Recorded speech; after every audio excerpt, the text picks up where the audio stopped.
Assalamualaikum warahmatullahi wabarakatuh. Perkenalkan saya Taufik Aziz Nasution, NPM 0622 3070 1575 dari kelas 5 CN. Ingin mempresentasikan hasil tugas akhir mata kuliah IoT,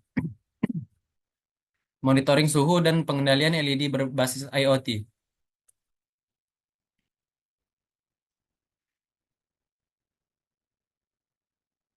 Komponen yang digunakan pada proyek tersebut yaitu PCB board ESP32, LED RGB, dan DHT11.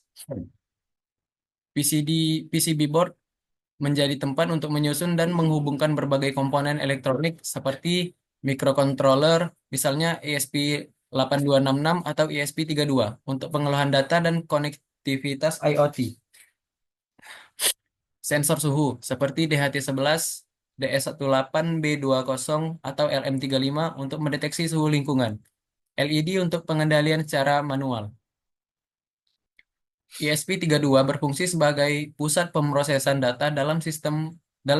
Fungsinya meliputi mengambil data dari sensor suhu, misalnya DHT11, DS18B20 atau LM35. Memproses data suhu untuk menentukan status sistem seperti apakah suhu berada di batas normal atau tinggi. LED RGB adalah LED yang memancarkan cahaya hijau, merah, dan biru memungkinkan kombinasi warna dengan mengatur intensitas masing-masing warna. LED RGB memiliki 4 pin utama dengan keterangan sebagai berikut. 1. Pin anoda atau katoda, common pin. Tipe LED RGB bisa common anode atau anoda bersama, common cathode atau katoda bersama. Common anode biasanya digunakan untuk menghubungkan ke sumber tegangan pin ini dihubungkan ke sumber tegangan positif. Common cathode, pin ini dihubungkan ke ground atau negatif. Pin warna RGB.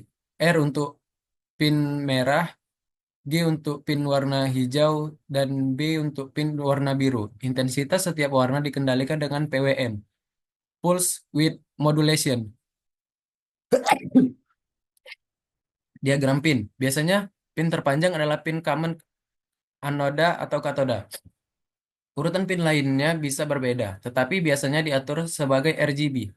Periksa datasheet LED RGB Anda untuk konfigurasi pin spesifiknya. DHT11 mengatur suhu lingkungan.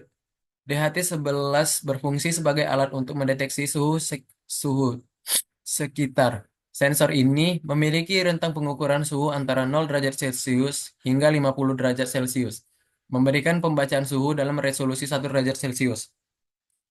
Menghasilkan data suhu yang dikirimkan ke microcontroller, misalnya ESP32 untuk diproses. Broker MQTT, Mosquito. Fungsi broker Mosquito adalah implementasi open source dari protokol MQTT, Message Queuing Telemetry Transport, yang dirancang untuk komunikasi ringan dalam jaringan berbasis publish atau subscribe. Broker bertanggung jawab untuk menerima pesan dari klien pengirim atau publisher dan menyampaikannya ke klien penerima atau subscriber yang berlangganan topik tertentu. Kelebihan, ringan, cocok untuk IoT, mendukung cost, quality of service, kompatibel dengan banyak perangkat dan bahasa pemrograman. Contoh penggunaan, menghubungkan sensor IoT ke server untuk memantau data secara real-time. Mosquito Pub, utilitas command line yang digunakan untuk mengirimkan pesan ke topik tertentu di broker Mosquito. Sintaks umum, Mosquito underscore pub strip H, broker underscore address strip T, topik strip M, atau message. Parameter penting. Strip H untuk alamat broker, strip T untuk nama topik, strip M untuk pesan yang dikirim. Contoh mengirim pesan Hello World ke topik sensor atau data. Mosquito underscore pub, strip H localhost, strip T sensor atau data, strip M. Tanda petik Hello World. Mosquito sub. Utilitas command line yang digunakan untuk berlangganan subscribe ke topik tertentu dan menerima pesan yang diterbitkan ke topik tersebut. Sintaks umum, mosquito underscore sub strip H, broker underscore address, strip T, topik.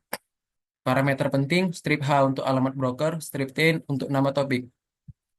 Contoh, berlangganan ke topik sensor atau data mosquito underscore sub, strip H, localhost, strip T, sensor atau data. Setelah ini, setiap pesan yang diterbitkan ke topik, sensor atau data akan muncul di terminal.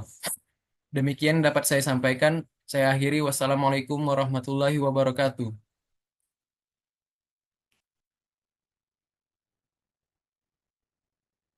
Apa ini pembaca itu?